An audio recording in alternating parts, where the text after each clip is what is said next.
महाभारत काल में भगवान श्री कृष्ण वास्तुशास्त्र के बहुत बड़े ज्ञाता थे। दोस्तों, भगवान श्री कृष्ण ने महाराज युधिष्ठिर को समय समय पर वास्तुशास्त्र के अनेक ऐसे ज्ञान दिए हैं जिन्हें अगर मनुष्य को बताया जाए, जिन्हें वास्तुशास्त्र में प्रमाणित माना गया है, जिन्हें महाभारत में प्रमाणित माना गया है, पद्म पुराण में भी प्रमाणित माना गया है। स्वयं भगवान श्री कृष्ण ने ही गीता का उपदेश अर्जुन को दिया था और उन्हीं भगवान श्री कृष्ण ने वास्तुशास्त्र का उपदेश एवं एकादशी की कथाएं युधिष्ठिर को महाराज को भी बताई थी। भगवान श्री कृष्ण ने एक बार चर्चा करते समय युधिष्ठिर से कहा था कि हे युधिष्ठिर, अगर कोई व्यक्ति अपने घर में, अपने घर की परिधि में, अपने घर के सामने कुछ पेड़ पौधे लगाता है तो यह अत्यंत ही शुभ होता है। वहीं उन्होंने दो ऐसे पेड़ों का भी जिक्र किया था जिसमें उन्होंने बताया कि अगर कोई व्यक्ति इन पेड़ों को अपने घर की परिधि में, अपने घर के आसपास अथवा अपने घर के सामने रोपण करता है, उन्हें इन पेड़ों को लगाता है अथवा इन पेड़ों की पूजा करता है तो उस व्यक्ति का सुख चैन छिन जाता है, उस व्यक्ति के घर से लक्ष्मी रूठ कर चली जाती है, उस व्यक्ति के ऊपर तमाम तरह की परेशानियां आने लगती हैं, उस घर में रहने वाले व्यक्ति परेशान होने लगते हैं, उनका सुख चैन ऐश्वर्य सब चला जाता है। दोस्तों, कौन से हैं वे पेड़ जो वास्तुशास्त्र में वर्णित है, जो भगवान श्री कृष्ण ने युधिष्ठिर को बताए थे, और कौन से हैं वे पेड़ जिन्हें लगाने से मनुष्य परेशानियों से घिर जाता है, आज के इस वीडियो में हम बताएंगे। साथ ही हम आपको वे पेड़ों के नाम भी बताएंगे, उन पौधों के नाम भी बताएंगे जो भगवान श्री कृष्ण ने युधिष्ठिर को बताए कि हे युधिष्ठिर, अगर कोई व्यक्ति इन पेड़ों को अपने घर में, अपने घर की परिधि में, अपने घर के सामने अथवा अपने घर के आसपास लगाता है तो वह व्यक्ति संपन्नता प्राप्त करता है। उस व्यक्ति के घर में कभी आर्थिक समस्याएं नहीं आती, लक्ष्मी नारायण का आशीर्वाद मिलता है, लक्ष्मी नारायण का वास उस व्यक्ति के घर में होता है। दोस्तों, कौन से हैं वे पेड़ जिन्हें आप अपने घर की परिधि में लगाएं, आप अपने घर के आसपास लगाएं अथवा आप अपने हाथों से उन पेड़ों का रोपण अवश्य कीजिए, क्योंकि उन पेड़ों को लगाने से आपको अनेक प्रकार की सफलताएं मिलती हैं। साथ ही किस पौधे को आपको नहीं लगाना है यह भी हम आपको अपने इस वीडियो में बताएंगे। दोस्तों, वीडियो शुरू करने से पहले कमेंट में एक बार जय श्री राम, जय श्री कृष्ण अवश्य लिख दीजिए। नंबर 1, पीपल का पेड़। दोस्तों, भगवान श्री कृष्ण ने युधिष्ठिर को बताया कि हे युधिष्ठिर, पीपल को सभी वृक्षों में श्रेष्ठ माना गया है। जिस जगह पर पीपल का रोपण होता है, पीपल अपने आसपास की वायु को शुद्ध कर देता है, अपने आसपास की वायु को सकारात्मक ऊर्जा से भर देता है, नकारात्मक ऊर्जा को समाप्त कर देता है। इसलिए ऐसा भी कहा जाता है कि जो व्यक्ति पीपल का रोपण करता है उस व्यक्ति पर उसके पितृ भी प्रसन्न होते हैं, उस पर लक्ष्मी नारायण भी प्रसन्न होते हैं, और इसीलिए पूर्व काल में लोग पीपल के वृक्ष का रोपण अवश्य करते थे। दोस्तों, भगवान श्री कृष्ण ने यहाँ तक कहा है कि जो व्यक्ति पीपल का पेड़ लगाता है उस व्यक्ति को मोक्ष की प्राप्ति होती है, उसे जन्म और मरण के इस बंधन से मुक्ति मिल जाती है। वहीं दोस्तों, अगर किसी व्यक्ति पर पितृदोष है तो उस व्यक्ति को किसी तालाब के किनारे पीपल का वृक्ष अवश्य लगाना चाहिए, क्योंकि पीपल का वृक्ष जब बड़ा होता है तो उस पर लगने वाले फल और उसके पत्ते जब उस तालाब में गिरते हैं तो वे पिंडदान का कार्य करते हैं, जिससे उस व्यक्ति के पितृ प्रसन्न होते हैं, तृप्त होते हैं और उस व्यक्ति को आशीर्वाद देते हैं। वहीं दोस्तों, ऐसा भी कहा जाता है कि अगर कोई व्यक्ति नित्य नहा धोकर स्नान इत्यादि करने के बाद, ध्यान करने के बाद अगर पीपल के वृक्ष को छूता है, स्पर्श करता है तो उस व्यक्ति के समस्त पाप समाप्त हो जाते हैं, उसे पाप से मुक्ति मिल जाती है। नंबर 2, आंवला। दोस्तों, भगवान श्री कृष्ण युधिष्ठिर से कहते हैं कि हे युधिष्ठिर, आंवला सर्वश्रेष्ठ वृक्ष है, यह अत्यंत ही पूजनीय है, भगवान नारायण और माता लक्ष्मी को अति प्रिय है। पद्म पुराण कहती है कि आंवला एक त्रिवेणी का कार्य करता है, इसलिए आंवले के नीचे की गई पूजा त्रिवेणी में की गई पूजा के बराबर फल देती है, यानी कि तीर्थ के बराबर फल देती है। इसलिए अगर कोई व्यक्ति अपने घर में आंवले का वृक्ष लगाता है तो यह अत्यंत शुभ होता है और उस व्यक्ति को अनेक वाजपेयी यज्ञ का फल भी प्राप्त होता है। वहीं दोस्तों, जिस घर में आंवले का पेड़ होता है उस घर में माता लक्ष्मी और भगवान विष्णु का वास होता है और उस घर में कभी भी परेशानियां नहीं आती है, उस घर में धन और संपन्नता स्वतः ही आने लगती है। नंबर 3, अशोक। दोस्तों, पद्म पुराण के अनुसार अशोक के वृक्ष पर अप्सराओं का वास होता है और यह अत्यंत ही शुभ माना जाता है। दोस्तों, जो व्यक्ति अपने घर में अशोक के वृक्ष का रोपण करता है, अशोक के पेड़ को लगाता है, उस व्यक्ति के जीवन में, उस व्यक्ति के घर में अथवा उस भवन में रहने वाले लोगों के मन में अगर निराशा भी चल रही है तो वह भी बदल जाएगी, नकारात्मक विचार भी बदल जाएंगे, सकारात्मक विचार होने लगेंगे। दोस्तों, उन व्यक्तियों को आशा की किरण भी दिखाई देने लगेगी, यानी कि यह नकारात्मकता को सकारात्मकता में बदलने की क्षमता रखता है यह वृक्ष। इसलिए इस वृक्ष को घर की परिधि में लगाना अत्यंत ही श्रेष्ठ माना जाता है।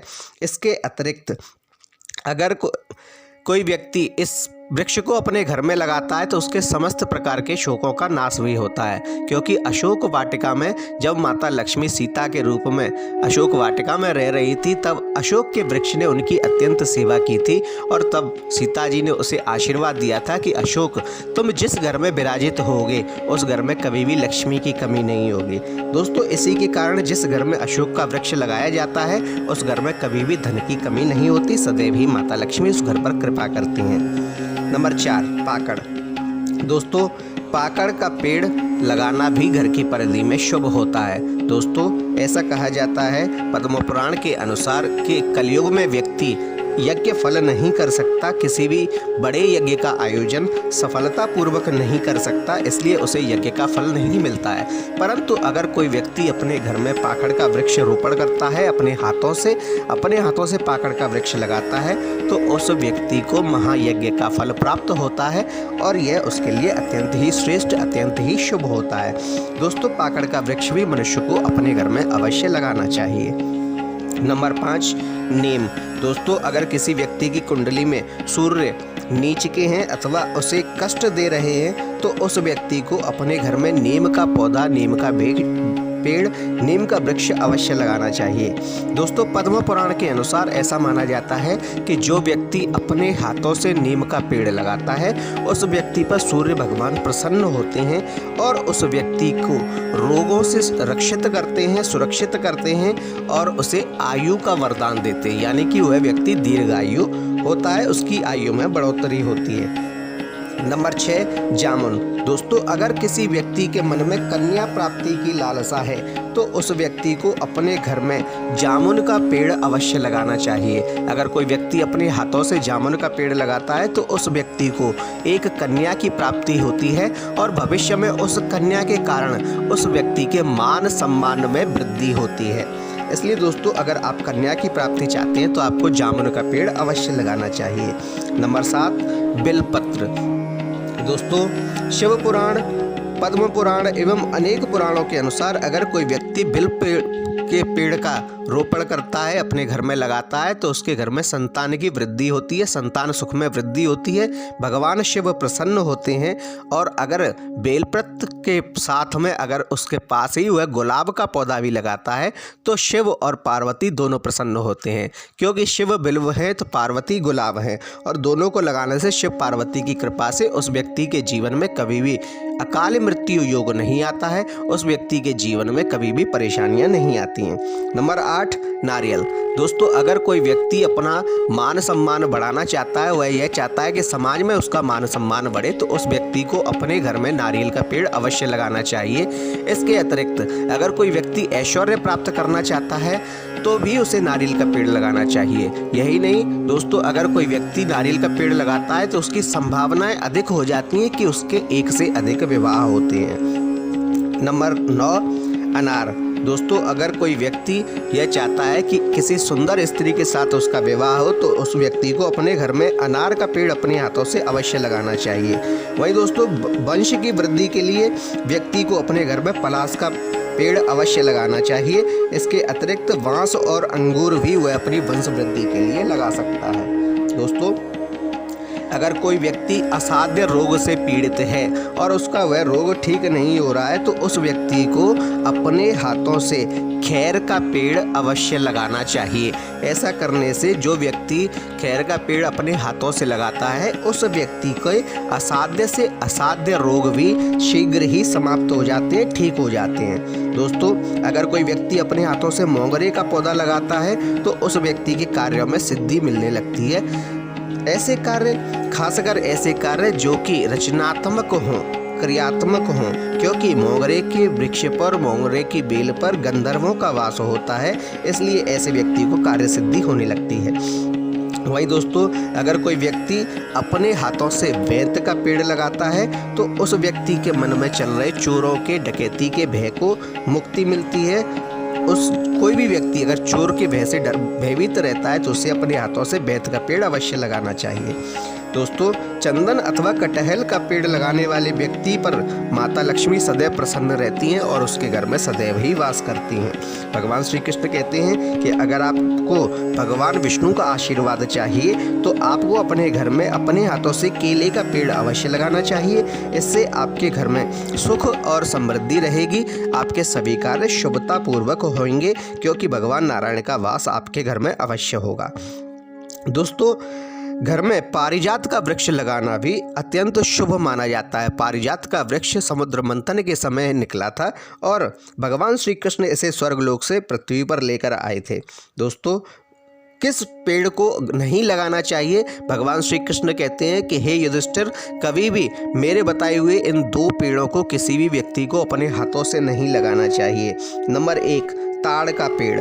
दोस्तों, अगर कोई व्यक्ति अपने हाथों से ताड़ का पेड़ लगाता है तो उस व्यक्ति की संतान के लिए अनेक परेशानियां प्रकट हो जाती हैं। उसकी संतान परेशान होने लगती है, उसकी संतान धनहीन होने लगती है, भाग्यहीन होने लगती है, उनका सौभाग्य रूठ जाता है और वे उस व्यक्ति की संतान कभी भी उन्नति नहीं कर पाती।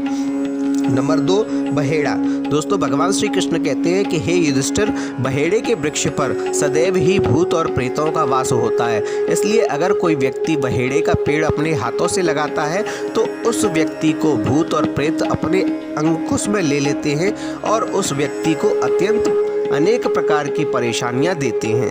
हे युधिष्ठिर, कभी भी बहेड़े के नीचे बैठकर पूजा नहीं करनी चाहिए, इससे भूतों को बल मिलता है और वे उस व्यक्ति के जीवन में अनेक कठिनाइयां घोल देते हैं, उस व्यक्ति का समस्त परिवार समाप्त होने लगता है। दोस्तों, ये थे वे पेड़ जो भगवान श्री कृष्ण ने युधिष्ठिर को बताए थे कि वास्तु के अनुसार व्यक्ति को कौन से पेड़ लगाने चाहिए और क्यों लगाने चाहिए और किन पेड़ों को उसे नहीं लगाना चाहिए। दोस्तों, आपको वीडियो अच्छा लगे तो कृपया इसे लाइक कीजिए, शेयर कीजिए, कमेंट में जय श्री राम, जय श्री कृष्ण अवश्य लिखिए।